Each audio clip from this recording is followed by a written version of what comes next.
Hey, this episode is not going to suck like the last one. No, here's what you can look forward to with the Nice Guys on Business.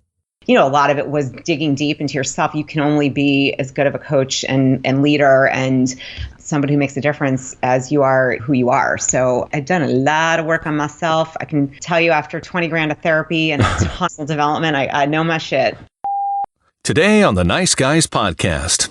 Fencing, fighting, torture, revenge, giants, monsters, chases, escapes, true love, miracles. Oh, no, that's The Princess Bride. Need an education on how to grow your business? The Nice Guys are here to help. Learn about great customer service, networking, and how just being nice can help you prosper. Now, here are your hosts, Doug Sandler and Strickland Bonner. Hey, Nice Guy community, welcome back. My name is Strickland Bonner. On the other side of the microphone, Mr. Doug Sandler. You know, every once in a while you sound a little bit robotic. I was wondering if maybe you get tired of doing the intros. Is that true? No, you know, like when I'm too sing-songy, you bring it up. If I don't emphasize your name enough, you bring it up. I mean, you know, we could just do a pre-recorded, but I think that would get kind of boring. So no, I'm sorry. Hey, let me hats off to you and applause, Strickland. What a amazing job on the teaser things at the beat. What do you call? I don't know any of the lingo. Yeah, we like teaser. That's good. That's kind of what it is. Horrible podcaster. How many episodes have we done? We've done like 200. I talk to people almost every day that have 10, 12, 15 episodes under their belt. They sound fucking great. And we've done 290 of them. I don't even know what the lingo is. And maybe that part. This is not an act. This is actually me, people. Today something episodes. And what is it? Is it a bumper? Is it an intro? Is it a pre-roll? What is it when Steve O'Brien says his thing this time on the Nice Guys podcast, and then there's a beep, and then they do their thing, and then we actually come on? What is that called? Any idea? Yeah, it's like a teaser. I mean, it would kind of be a pre-roll, even though you usually use pre-roll as an ad, right? Like you say, you get a pre-roll ad if you're going to do an ad before the episode actually starts. This is like a pre-roll teaser to say, hey, here's what's coming up. So yeah, I guess you'd call it that. Mm-hmm. Julie Reisler is on our show today, and I think I'm going to ask her to be an advertiser for us. Do you think that'd be a good idea? Oh my gosh, get a PhD in you, a course in miraculous self-discovery. I mean, the book is coming out next week. She's doing pre-orders right now, but I just love the whole philosophy of it and all the pieces of it, and it just fits with what we do. She's got a good vibe also. She's local to us in Maryland, and I had a chance to have coffee with her before the book had officially launched, and it comes out, I think, is it the 17th of this month the book is coming out? 17th, yeah. The 17th. So we had a chance to kind of talk about publishing traditionally versus self-publishing and a whole bunch of things. And then, which was really a total coincidence, or I guess she asked me, so I gave her the information. She asked me, should I do an audio? So I gave her the name of the place where I did my audio for my book, which was Blue Sprocket Sound in Hendersonville or Hendersonburg or somewhere in Virginia. Mm-hmm. She recorded her book there. Oh my gosh, I love it. Yeah, she did. She took my advice. I'm like, you're the only person who's ever taken my advice and done anything. I think she had a very good experience. I only like to give like the top-notch recommendations. Like there are so many things that I do that are come out half-assed that this was totally Blue Sprocket. They were totally full-assed. I think they were great. They were great. And I'm glad that Julie took me up on the advice to go over there and do it. So Julie's got a book coming out. It's called, what is it called again, Strick? Get a PhD in you. In you, and it's you in you, as in YOU, as in get a PhD in yourself. Yeah, the book is totally about her life story and the understanding on why some of the things that she had gone through in life you have to gain control over. She went through this whole emotional eating part. She went through this whole portion of learning about mindfulness, about purpose and passion, and redefining self, what it is to be selfless and selfish. And when running a business, it's just how many times we just make ourselves come last. And the book really does cover a whole bunch of fun stuff. So she had a really cool quote in here. You've got to believe in yourself, have support moments when you don't believe in yourself, have ways to celebrate what you're doing, and for me, most importantly, stay connected to your why. And the book really is about helping you stay connected to your why and helping you get a PhD and in you, and to help you really understand what you are all about. I love it. Help you understand yourself better. Like us here on the Nice Guys on Business, we do that through the promise statement, which is to provide a learning experience that is entertaining and add value to your life. That is our why. All right, so let's get to the interview with Julie Reisler, and we Hey, Doug, will do we want to talk about dialing for Doug tonight, or have you just given up on that? I don't want to give up. Then we better mention it if you want people to call. No, I don't want to give up. I'm very saddened that I really have not gotten much response. I think we've done a really good job of promoting it, Strick. I mean, there may be some Mondays that we haven't mentioned it, but I don't know if a Tuesday has gone by that we haven't mentioned, and a Wednesday has gone by that we haven't mentioned it. We didn't mention it yesterday. Oh, we didn't? No. But that's okay, because we're mentioning it today, right now. Okay. So tonight, between 5 and 6:30 p.m. Eastern Standard Time, we'll be Dialing for Doug Day at a Dialing for Doug time, 5 and 6:30 p.m. Eastern Standard Time, 410-340-6861. That is my number. Please call me. I would love to talk to you about anything or nothing. Anything that you want to talk about, any subjects that you think should be on the show, any problems that you have going on in your life, any positive things, any wins, successes that you think, any job offers that you have for me because you realize that we're not making any money from the show. Any of that stuff that you think you would want us to show on the show or have on the show, we would be happy to chat about it. So call me, 410-340-6861. Dialing for Doug Day tonight, 5 to 6:30 p.m. Eastern Standard Time. Okay, now that we got all that out of the way, let's get to the interview with Julie Reisler. Not only is Julie Reisler an incredibly successful businesswoman, she is a major Funkin' fan and listener of the show. She is an empowerment strategist, whatever the hell that means. We're about to find out. She's an author, my friend, and most importantly, she's as funny as shit. Happily divorced and remarried, and boom, instant family right there. Very similar to kind of the situation that I'm in. Here to make us laugh, help us design our ideal life, and get the most out of us. Welcome to the show, Julie! Woohoo! Wow, I like it. Thanks for the intro. You are welcome. This has been a long time coming. We've spent a lot of time chatting and coaching, and you coaching me coaching you through the whole book thing. Totally. Did I get everything right in that intro? Did I got the divorce part right and funny as shit part right? Yeah. Okay. And I got the empowerment strategist. I was listening to one of your YouTube videos. Dude, you are like, that's pretty interesting. You do the whole empowerment strategist thing. Yeah, I just took two words and kind of made a sandwich out of them and just figured they're going to go. It's kind of like, what the heck? Good. I don't know any other empowerment strategists. So, Nice Guy community, we are in for a treat today because not only do I have no idea what that is, but I kind of think I might. But you know me, I'm probably just not getting it right. So, Julie's here to help us. Before we really get underway, I have my most important question I need to know. You listen to the show, so who do you relate to more, me or Strick? It's okay, whatever your answer is. Yeah, now I'm like, shit, I'm kind of on the line here. It depends on the subject. You guys are pretty funny, and you play well off of each other. I'm going to go a little more with you, although he's pretty damn funny too. Yeah, Strick is really funny, but most of the time he's wrong. Now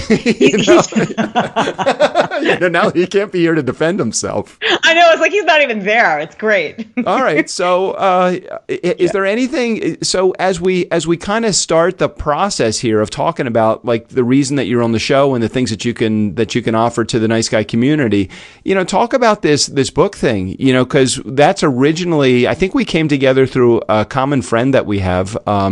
Yeah. Was it Liz? Liz? Yeah, Liz, Eric, we know a couple peeps. Yeah. So there's a couple of people that we have that are friends in our lives, and one of them is in the health world, and I think that she introduced us. Again, maybe I'm missing the story, but I think you were in the process of just putting your book together, and I had been about a year into having my book out on the street already, and she said, "Hey, you're writing a book. Doug wrote a book. He probably could maybe give you some guidance." Is that how it started? I can't remember. Yeah. So exactly. Actually, I'm laughing my head off because what I did was I put together a faux TED Talk. I'm a big believer in just freaking going for it, making the goals, and then like pretending as though they're coming. So I literally put a TED Talk together, got a bunch of people, group of people at school at my Maryland University of Integrative Health. They all came in, watched my faux TED Talk. And did you have the carpet and everything, Julie? Did you have the carpet? Dude, I had the carpet. I even had I like screenshot Ted in red. It looks so real. And I decided when I'm going to give it. So I'm like, I'm on path. Now I've just got to move from 7 people to, 7,000. Holy shit. Okay, so hold on a second. So let me work this through reality here for a moment. So did you record it? Did you get video of it? I don't know that we got video, but they definitely recorded it. I got a lot of good feedback. I was like, I'm all about, you get an idea, you get inspired, you got to be in action. And this is what I teach, this is what I do. So I'm like, shit, I got to put my, whatever it is, mouth where your foot is. Mouth is. Yeah. So I'm doing the faux TED Talk, and Liz pulled me aside after, and she's like, I really like your faux TED Talk. And she's like, you're saying that, I'm in the bar mitzvah world, and I always talk about doing it as there's so many crazy ways to do bar mitzvahs. So this one in particular, this family has a very, they love their dog. So I said, well, you could do a bark mitzvah. So the whole idea of doing a faux TED Talk, and then her coming up to you, do you think that she was maybe razzing you a little bit? Hey, I really enjoyed your faux TED Talk, or was she being serious here? She was being really nice about it. She did not insert the faux word, but for me, I was clear that we're talking, it was clearly faux, because when you have 7 people around old tables and a really bad projector, that is not the real deal. However, in my mind, it was, and that's what matters. So anyhow. Were you all serious about it? You were all serious about it, weren't you? Yeah, I was real serious. I'm like, I am in front of, Did you have the Britney Spears microphone and everything? I even took a shower and did my makeup that day. That's how serious. Wow, that's pretty serious for you. I know you're a pretty dirty person, and for you to actually get in the shower, that's actually pretty good, Julie. It was a big deal. I could easily do the yoga pant thing all the time, and I just said, nope, I am getting on my fancy pants. I'm getting on a snazzy outfit, and I am doing this TED Talk like it's the real deal. And that's what I did. I showed up, suited up, gave it, and she said to me, Julie, you got to... Sorry, go ahead. I was going to interrupt you again. But yeah, what did she say? Yeah, you can interrupt. Well, I said, something came up about my book, and she said, you know what? You really got to connect with Doug Sandler. He wrote a book. You're writing a book. I think he could help you.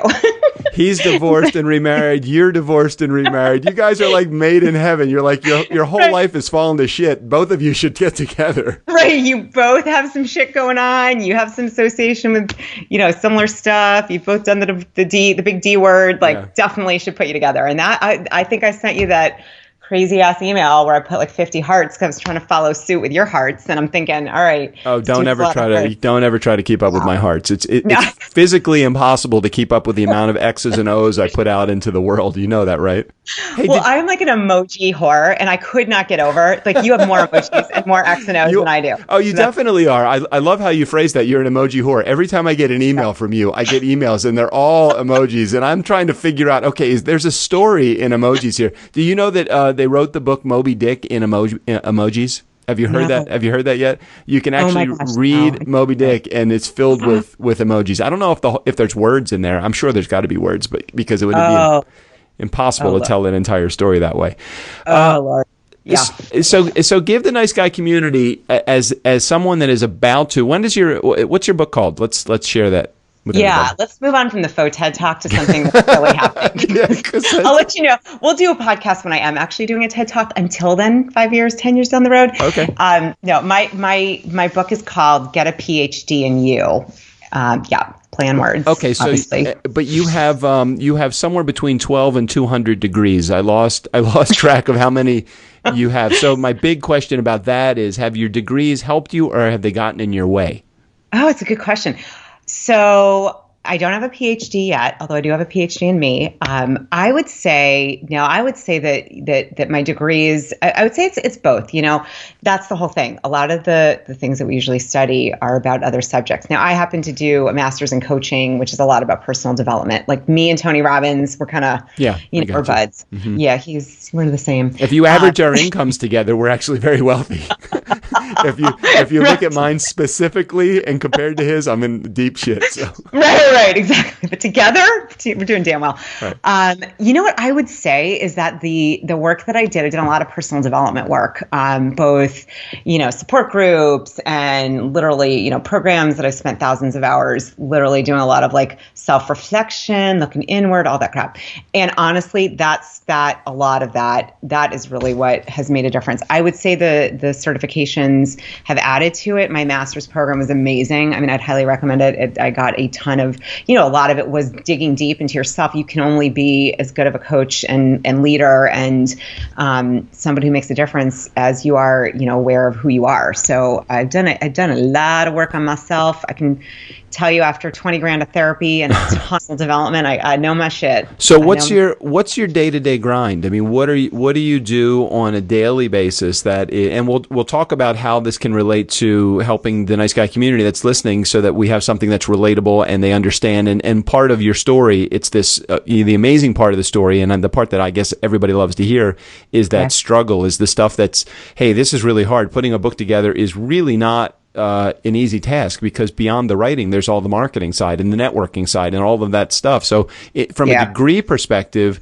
what do you do on a regular basis that you spend your time on that you're actually using the stuff that you learned in school? Yeah, that's a great question. And I'd answer it two ways. What I'm doing day to day. So, I do coaching. I coach leaders. I coach individuals around areas of life where people feel stuck and feel like they're just living kind of a life. I always say, when you say life is fine, that my ears perk up, because I don't know about you. I sure shit do not want to get to the end of life and be like, it was fine. It was good. It was good. All right. It was all good. Right. Thanks. Yeah, it's good. Thanks. Yeah, no, there's no, in my vocabulary, if you say fine, it's like something's up. Like, let's look at that, because fine typically means. What do you want them to say? What do you want them to say? I mean, I can tell when someone's like, I am freaking loving my life. Like I would say for me, I've designed my life. I call myself a life designer. I design my life and I'm in love with it. I mean, it's imperfect. There's shit that happens, but I love it. All right, I really love what I do. Spend a moment, because I think that this is maybe a partly of an aha moment for me, maybe, as we talk about this, because I'm one of those guys that I love doing what I do. I love it. Yeah. I love the podcast, and I love my book, and I love my involvement with C-suite, and there's so many things that I have my hands in all of these projects. The stuff that really drives me crazy, though, is there are so many things to do. There's so many directions that we all get pulled in. And I think that everybody that is listening to this is probably in a spot where we're all entrepreneurs, and we all want to build our business big, and we all want to have this wonderful life. But what the hell's going on over there, Julie? Yeah, so how do I do it all? How am I doing it? What are you doing physically? What are you doing? What's going on with the microphone over there? What are you doing? It sounds like you just went through a snowstorm. Oh, no, I haven't touched anything. Uh-oh. Do you hear me? Yeah, I can hear you. I can hear you. All right, no snowstorm. I'm good. I was actually stretching. Oops. Yeah, see that? Did I tell you not to do? I told you, just sit there. Don't do anything other than talk. So we talked about this. We talked about this. You guys missed the whole intro. It was hilarious. I was a mess. It's great. I could just embrace my mess. All right. So do you hear me good? No, I hear you perfectly well. So my question is, how do we take this life that we love, the things that we love doing, and the stuff that we do on a regular basis? You do it. I do it. Everybody in my community does it. We all love our job. We hate the minutia, the stuff that we got to get through in order to do our job. It's like, my job would be wonderful if it wasn't for my clients and my coworkers. So that's what a lot of people are thinking, right? Right. So how do you deal with that? Yeah, I think it's a great question. So I am a big, if you know Simon Sinek, start with why. I'm a big, like, getting clear what your why is, like what the big picture is, what the overarching goal. So like for me, purpose is, to help people really to see their best self and live a life that they love, and to do that for myself. That's my why. Now in that, there's going to be stuff to do that I'm not in love with, right? So I'm a big believer. I mean, as I expand, I'm starting to outsource more and more where I can. There are things, however, that you have to do as an entrepreneur, as a business owner. And so, I say a lot of times I'm married to my calendar. I mean, I'm very clearly, I have things scheduled so that I know, there's time for meditation and getting centered. There's time to work out. There's time to be social. There's time to work on social media or to work on a blog. And frankly, part of the whole piece about it is being okay with it being imperfect and not always going exactly as, you have to be able to move with the wave and move with things. So sometimes, I just clapped my hands.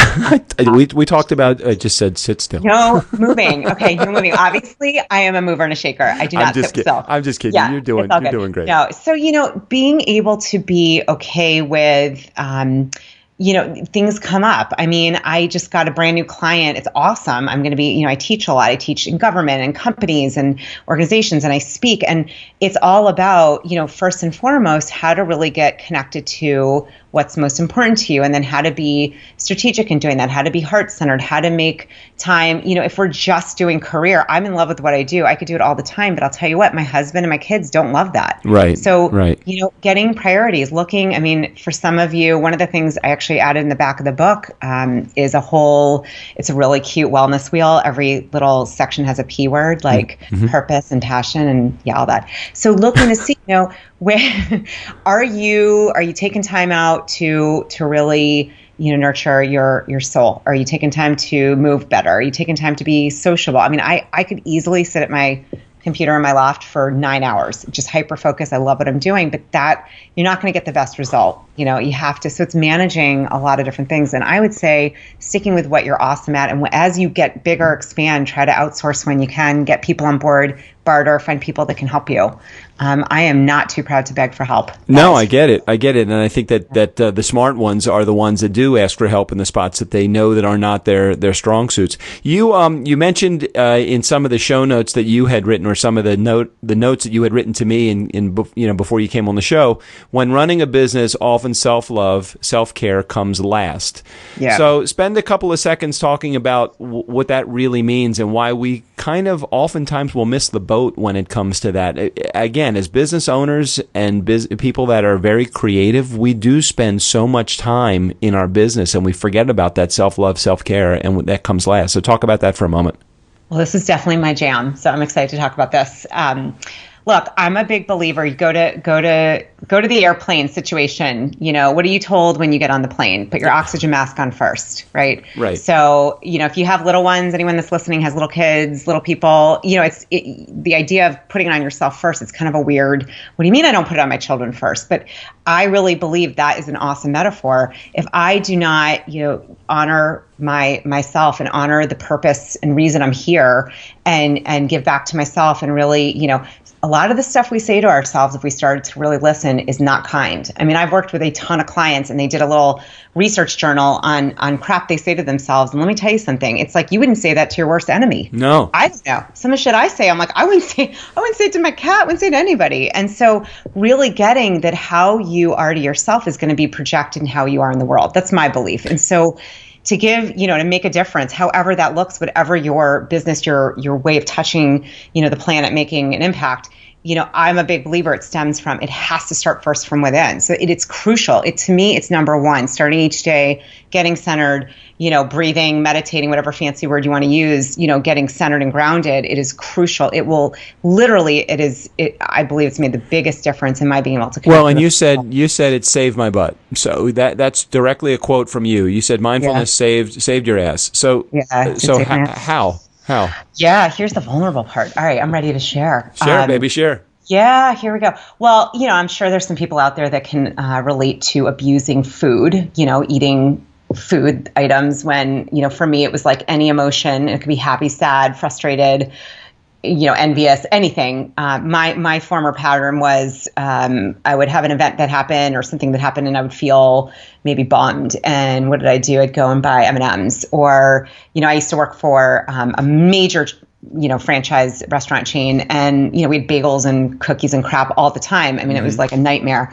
And so for me... it sounds like wondermess for me. Right. For some, it's like, holy mackerel, this is like heaven. For me, it was a nightmare because I would do everything from, eating pieces and going back downstairs, 5, 6, 10, 15 times and getting the rest of the cookies and just pretending, taking a half.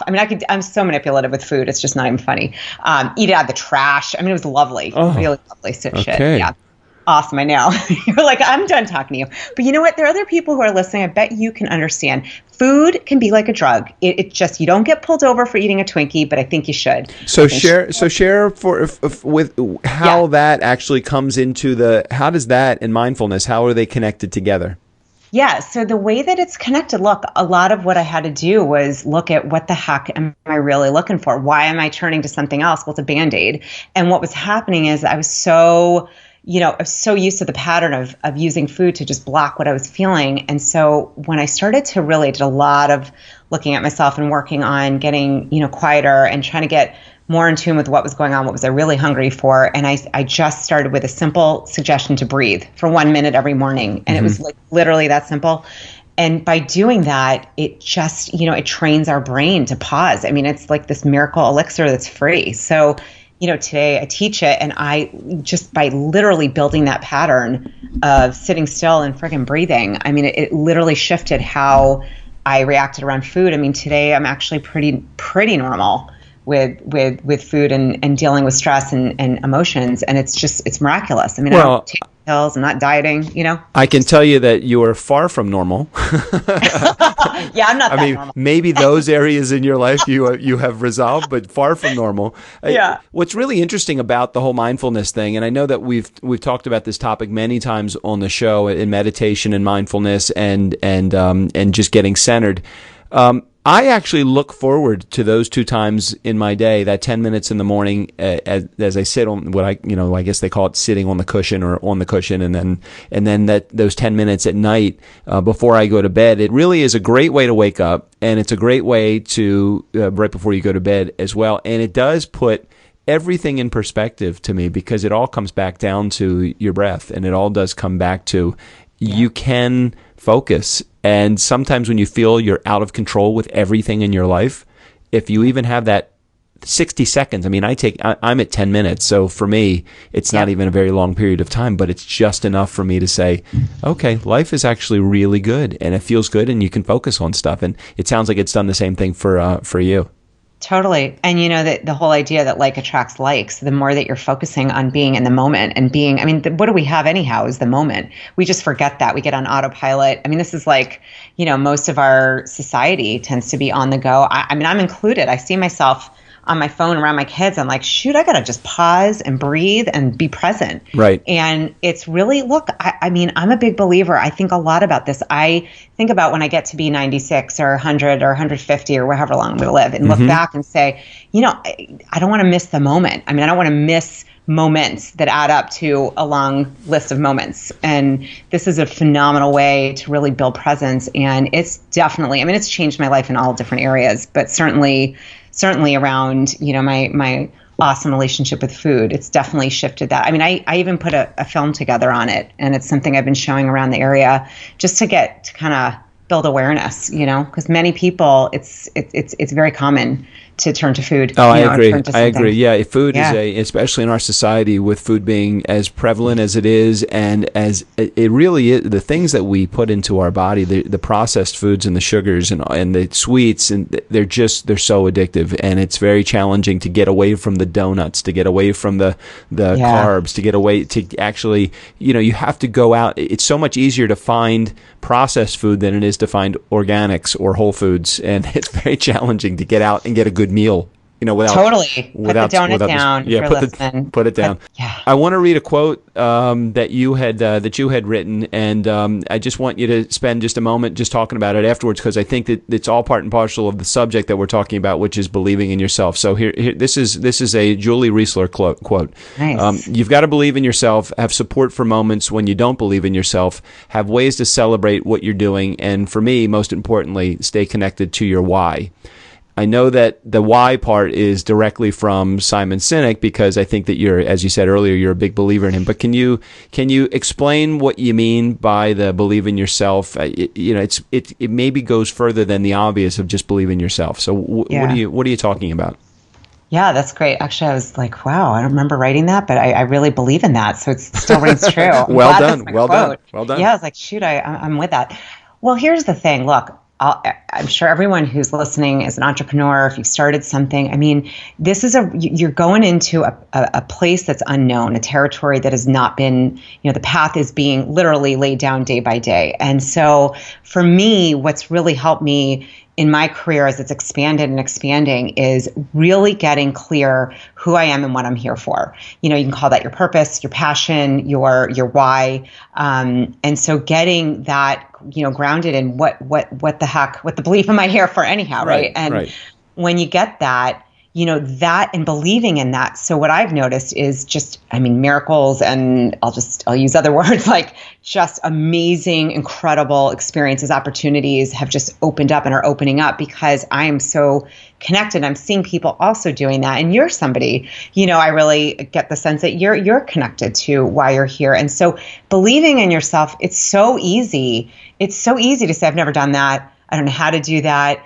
I don't know if I can do that. I mean, self-doubt, I'm just saying this, like if you're human, you're going to have some doubt. I mean, if you don't have doubt, I want to talk to you. I know who you are. Right. So it's not about not having it. It's about how do you kind of deal with it, welcome it in, play with it, sit, Elizabeth Gilbert wrote in Big Magic, you put your fear in the front seat next to you. Yes, so true. Right? Like you got to stay in the driver's seat. So I have a basket in my car, and I got some doubt. I got a dash of fear. All those little guys live there, and they come up sometimes. I mean, shoot, writing a book, never done that. But, and I felt like I have something to say. And yeah, there's tons of books out there. I mean, my head said there's tons of books. Why are you writing a book? And then the other higher self said, there are things that I need to say and want to share based on my experience, expertise, transformation, breakdowns, breakthroughs that who knows could make a difference just because they could and they will. And so, part of believing in myself and my vision and my purpose is just, really staying on the course and moving through with doubt and fear. It's not like I didn't have it. It's not like I don't have it. And that's where I think having people on your team, it's, in my book, I have a whole thing on teamsters, having accountability partners, having people that are there, that got your back, that won't just say, yep, that's awesome, but will tell you. I mean, I have people that were like, I have a couple of friends will tell me exactly what they think, whether I want to hear it or not. I think it's interesting that you say that, because I remember we had a meeting maybe a few months ago, and some of the things that you were telling me, I'm like, I don't think that that's the way to go. I think that here's what I did. I'm not saying it's the right way, but I think that we have to be, I personally feel an obligation when somebody asks me a question to give them an honest answer. And sometimes that hurts to give the honest answer. I don't want to ever tell anybody I think what you're doing is wrong, or I think the way that you're going about it is not going to get you the results that it sounds like, from my understanding, that these are your goals. Based upon what I know, this is not the right way to get what you are looking for. Here is a way that I have seen be successful, either for me or for people that I know. You should try it this way. And yeah, sometimes it means that you have to undo a lot of shit that you've done in your life. Writing a book, especially this book thing for you, I know this is a passion. And I did not write my book for my market. I wrote my book for me first. And then I might not be the right way to do it, but I wrote it based upon the things that were passionate for me. And I know you have a lot of things that you want to share with the world in this book, but I know the writing part, and then like the documentation, and then making sure that all your research is done, and then making sure that you're marketing it properly. That's I think you likened it to having a baby. I don't remember if we did that on the air or off the air, but how true is that? How challenging has this whole process been for you? Here's what I would say, and I did liken it to having, this would be like freaking birthing my third child, except that the labor has not been as bad, thank God, and my uterus is okay. It's okay now. Thanks for the visual. But man, there's other things that just won't be the same. No, I would say that this, having that why and bigger vision, and really just picturing it being in people's hands to make a difference. I mean, this is where having that bigger, longer term, picture and goal has just really served. And it's a whole other animal. I mean, I had no idea. I think if I had fully known what I was getting myself into, I may not have done it. Yep. And I remember meeting with you and you giving me feedback, and I was like, thank you so much. Like, really, thank you. Because I want to hear what, there are things that I don't know and that I don't know how to do and could be doing them wrong, or other ways to do it. And I would just say this, if anyone's listening that's thinking about writing a book, I just look what has gotten me through it and where I am today, where I actually have the copy in my hand, which is pretty awesome, is, it's the idea that this is something that is its own entity that can really serve and make a difference on this planet. And I believe in that 100%. And I think of the people I coach and I work with, and there are many, many millions of other people I don't even know yet who I know are living a life that's fine and want way more. And so for me, just knowing that that's a possibility, that I could birth that and bring something in the world and be one of the many, many authors, great, and be able to bring something of service and purpose. I mean, that has helped. And let me just say, this whole marketing thing, Yeah. Yeah. Oh my God, I could be, you know what? I'm thinking now, I feel like I just got my MBA. Right. In freaking book writing. I mean, it's no joke, but I'm a big believer in asking for help. You know that, Doug. I've talked to you about yeah.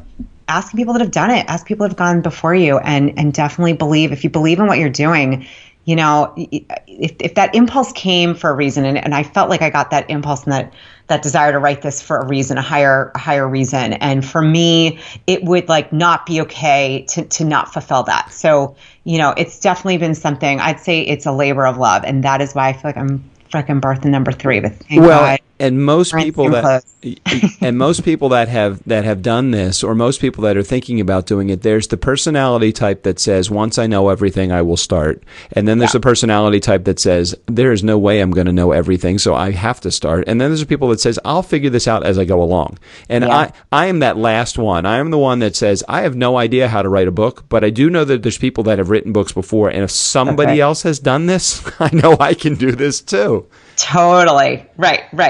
Exactly. I'm in the third camp. And I would say if you tend to go into the number 1 or number 2, that's okay. Just know that. And I think that the missing piece is really just having that. It goes back to believing in yourself and believing that you will have what you need when you need it. There's kind of a faith piece, trust, Agreed. Something like that. And just being resourceful. Like, I know I'm resourceful. You put me in the middle of a, city. I don't know anybody. I will somehow figure out how to get some bread and coffee. I don't know how it'll happen. Hopefully not cookies in the trash, but bread and coffee, I will figure a way to get it. I'll figure a way to make a friend. Like, I know that. So you got to get into that resourcefulness. The book is called Get a PhD in You. And do you have an official launch date yet for the book? I do. It's going to be on 1/17/17. Okay, so we are going to we're going to have this episode air before that, so people can pre-order. Would that be good for you?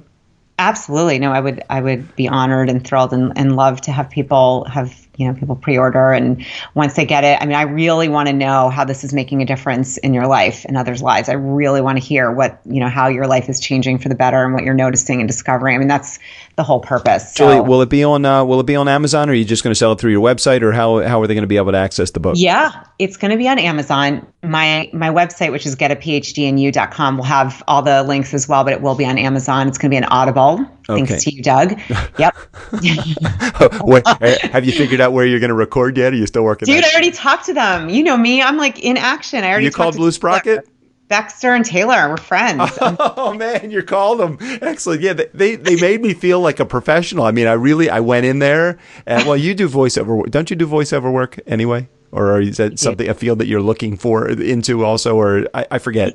Yeah, I did. So the last voiceover I did was on the mechanics of pipes. Perfect. All right. So So when do you go out and do it? When do you actually record the book?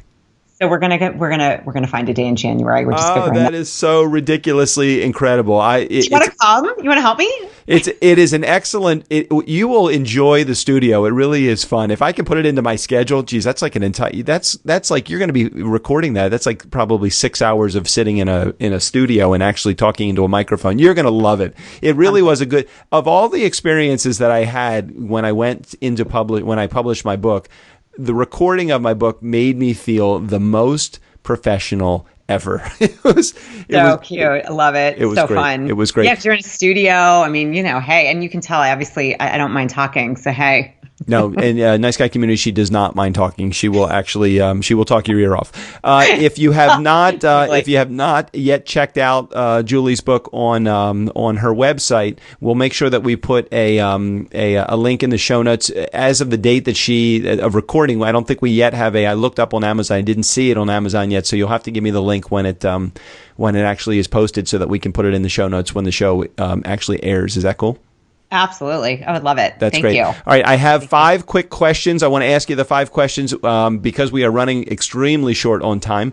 Okay. I love it. It's like Success Magazine style. I'm going to give you 20 seconds to answer each one of these. And by the way, that is a great picture of you that you sent. So that'll be on the cover art. I like the grass in the background. I like the smile. It's a little bit, it's a little sexy, Julie. This is good. You like this. This is Nice Guy Community. You don't see this just in the regular cover art. You actually have to go to my website, DougSandler.com, to see this very, very cool picture of Julie. She has a huge smile and very huge. Okay, all right. So, all right. That's my least sexy picture. I'm glad. All right, cool. Really? All right. No, this is a good picture, Julie. This is good. Thanks, I Thanks. think the ladies in the Nice Guy community will enjoy it because you're being very open and honest. I think the guys in the community will love it because we're guys and we love this kind of stuff. Anyway, here come the 5 questions, Julie. All right. And by the way, did you feel as though with that last round of comments, was I objectifying women in those last comments? I'm trying to. You were feeling a little bit. I felt perfect. Yeah, I felt perfectly. I thought it was very fair. You kind of got like how typical men and typical women are, and I think you did a good job. Okay, great. So the woman that listens to the show that thinks I objectify women, screw you. Okay. You may not want to listen anymore. Yeah, you may not. I told her that when she approached me with the comment. I said, that's why we have podcasts. Some people just don't listen to podcasts because we don't, we're not comfortable with the content. So don't one listen. Flavor doesn't fit all. All right. Here we go. Here are the 5 questions. Are you ready to roll? All right. I'm ready. Bring it on. 20 seconds each one of these. Be relatable. Julie, what do you suck at? Oh, geez. Being patient. Okay. It's fair. Be transparent. How did you pay your bills when you first got going and couldn't pay your bills? Child support. Oh, nice. So use the agreement to help pull you through. All right. Be confident. What do you do as an entrepreneur that's as good as it gets? Shoot, I got a ton of those. I love teaching and speaking and helping people to change their mindset, especially people on unemployment. I have a group that I work with, and it's miraculous to see them come out feeling amazing about themselves. Excellent. I would love to help you with that group. That would be a really fun. That would be a really fun awesome, group. Doug. It is awesome. It's one that builds self-esteem and makes people feel confident when they really are feeling pretty down, I think. Yeah, you just debunk stories that are not true, and they go away feeling like they're the shit, which they should, and help them to feel. So agreed and empowered. Be humble. What experts did you need to call upon to make shit happen when shit wasn't happening? Good question. Jeez. Well, you are one of them, Thanks. Doug Sandler. So I would. I have like a cadre of people in all different areas. I have marketing, I have finance, I've got a business person.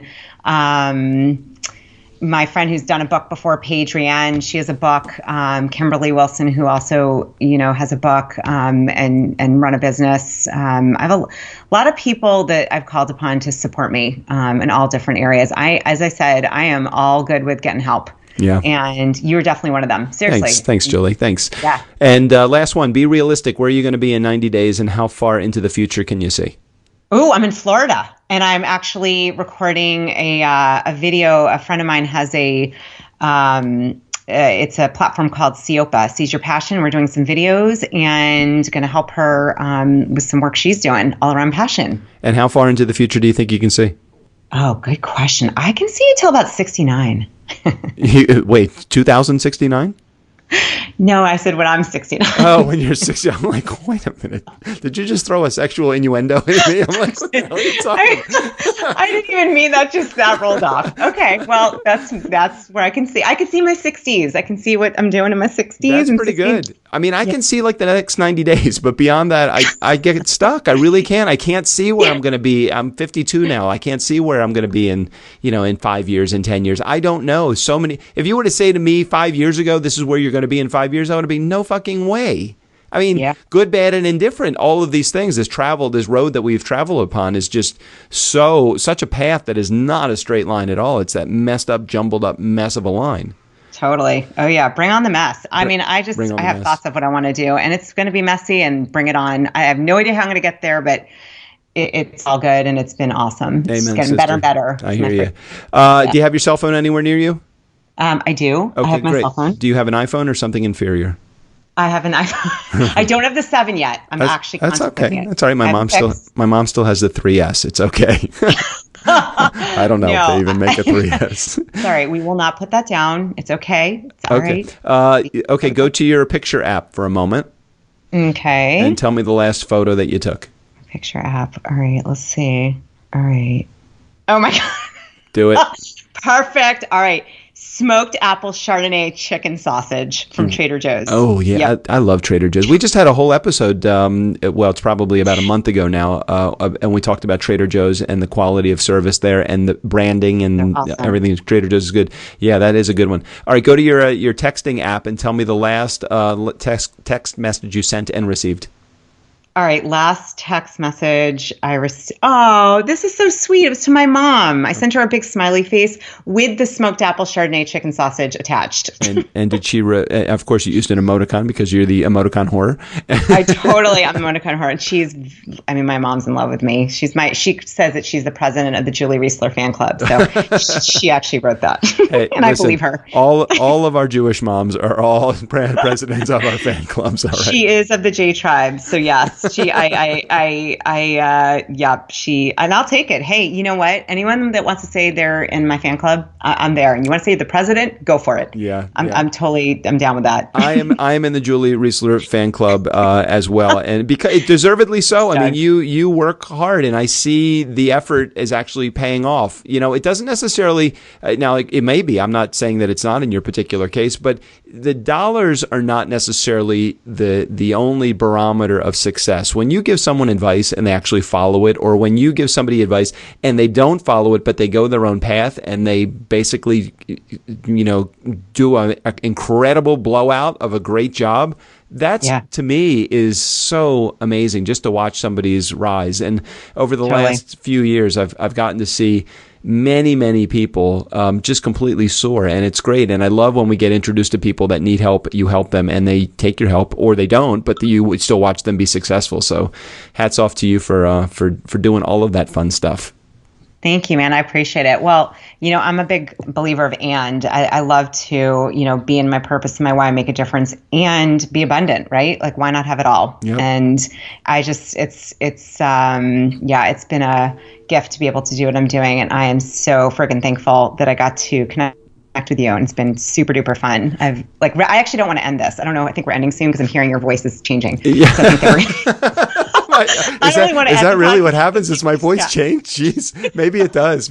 I'm looking at the clock and I'm like, I have an interview in 6 minutes. I don't want to dump Julie because she's great. Maybe, Julie, you could just help me. Could you just stay on and we could just do the next interview together? Totally. Oh my God. I would love to. Maybe I'll be your guest, whatever, I can take a spot one time. No, you totally could. You could be a contributor to the show. But however, there is going to be a cost that you need to pay. And can I tell you what the cost is? Uh-oh. What is the cost? I want one of those fucking BTs that you have. Do you have? Oh, yeah. I still got the BT. I will totally. They're women's sizes, but dude, you could pull it off. I'll give it to you. I could wear the BT while I was actually, and Nice Guy Community, you don't know what the BT is, so I'm going to put a link in the show notes so that you can actually go to the BT page on Julie's website. There are these amazing T-shirts that basically say BT, and they're cool. Yeah, they say B. They say B. Could I pull it off on the motorcycle at the same time? Would that be acceptable? While you're playing the guitar, like all three? I think so. And I'll just stand there eating a cookie out of the trash. It'll be perfect. Wait a minute. I think you just told me that my problems are my motor. I have a little bit of an inferiority complex that I need to make up with my horrible guitar playing, my Harley motorcycle, and some Harlequin romances to get the final HAR in there. Nice. Yeah, totally. Thank you very much. Nice Guy Community, never underestimate the power of nice. Special thanks to Julie Reisler for being a part of the show today. Hey, Julie. Yeah. This was actually a very well thought out, very nicely done. You actually did your homework to be on the show. I appreciate that. Well, thank you. I do try to do my homework, and frankly, it was just too much fun. I actually don't want to get off, but I'm going to be quiet because, again, I hear that we're winding down. Voices super now fun. Lowering. It's now getting lower. Yeah. All right, Steve O'Brien, go ahead and take us out of here. Monday and Friday interviews, and Tuesday, Wednesday, and Thursday are all about the nice guys and the occasional nice girl. But don't tell their wives that.